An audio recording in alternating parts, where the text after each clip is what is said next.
TFC spiritual ప్రేక్షకులకు స్వాగతం. ఈ వారం రాశి ఫలాలు పరిశీలిద్దాం. ఓం వసుదేవసుతం దేవం కంసచాణూరమర్దనం దేవకీ పరమానందం కృష్ణం వందే జగద్గురుం. ఓం శ్రీ రాధాకృష్ణాభ్యాం నమః. ఓం శ్రీ దుర్గామలీశ్వరాభ్యాం నమః.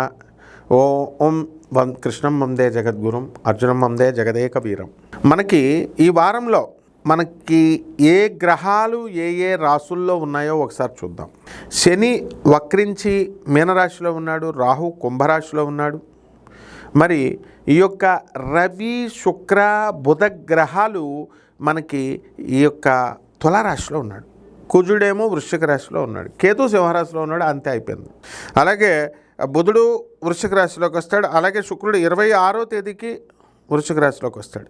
రవి మాత్రము 16వ తేదీన మనకి నవంబర్ 16వ తేదీ దాటిన తర్వాత మనకి ఈ యొక్క వృశ్చిక రాశిలోకి వస్తాడు. ఇది గ్రహస్థితి.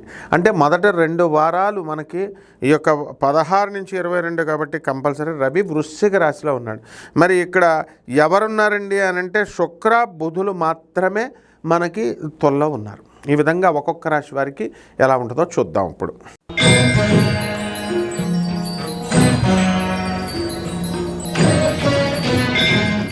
మిథున రాశి. ఈ మిథున రాశి వారికి అందరికీ కూడా మనకి అత్యద్భుతంగా ఉంది. ఆదాయాలు చాలా బాగా పెరుగుతాయి, ఖర్చులు కూడా చాలా అధికంగా ఉంటాయి. మీరు దూరపు ప్రయాణాలు అనేటటువంటివి ఎక్కువగా చేయాల్సినటువంటి అవసరం ఏర్పడుతుంది ఈ వారంలో. అలాగే మీ నాన్నగారు ఆరోగ్యం మిమ్మల్ని కలవరపరుస్తుంది. కొత్త కొత్త స్నేహాలు మీరు చేస్తారు, తర్వాత బోల్తా పడతారు, అది వేరే సంగతి. కొత్తగా స్నేహాలు చేసేటటువంటి వాళ్ళు మంచివాళ్ళ కాదా అనేటటువంటి తేల్చుకోవాల్సినటువంటి అవసరం మీకు ఉంది. అదేవిధంగా ఈ యొక్క ఆడపిల్లల సంతానం కలగడానికి అవకాశాలు ఉన్నాయి ఎక్కువ మందికి. శుక్ర బుధులు ఇద్దరు అంతే సంతానం క్రిస్టల్ క్లియర్గా పుడతారు వాళ్ళు. అలాగే ప్రభుత్వం నుంచి అనేకమైనటువంటి లాభాలు రావడానికి అవకాశాలు ఉన్నాయి. అలాగే మీ పేరు మీద ఉన్నటువంటి భూములన్నీ కూడా మీకు అధికంగా కలిసి రావడానికి అధిక ధర పడుతుంది. కాబట్టి అమ్మాలి అనుకునేటటువంటి వాళ్ళకి ఎందుకు అమ్మడం లేదంటే ఆ గ్రహం మీ యొక్క భూమిని పాడు చేయకుండా రక్షిస్తూ ఉంటుందన్నమాట.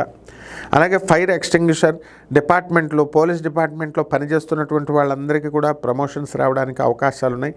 ఆర్కియలాజికల్ డిపార్ట్మెంటు, ఇతర సెంట్రల్ గవర్నమెంట్ డిపార్ట్మెంట్స్లో పనిచేస్తున్నటువంటి వాళ్ళకి అందరికీ కూడా ఆదాయాలు, ప్రమోషన్స్ బ్రహ్మాండంగా రావడం అనేటటువంటి జరుగుతాయి.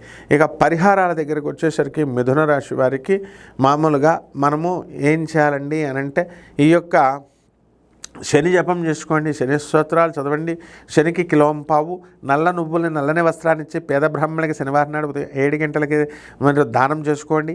దశమహావిద్యల్లో ఒకటైనటువంటి మహాకాళి అమ్మవారి యొక్క హోమాన్ని మీ ఇళ్లలో జరిపించుకోవడం ద్వారా లేదా మంత్ర అనుష్ఠాన జపాన్ని కనుక మీరు చేసుకోవడం ద్వారా శనీశ్వరుడికి బ్రహ్మాండంగా ఉంటుంది. ఓం శనిశ్చరాయ నమః అంటూ చదవండి. శుభమస్తు.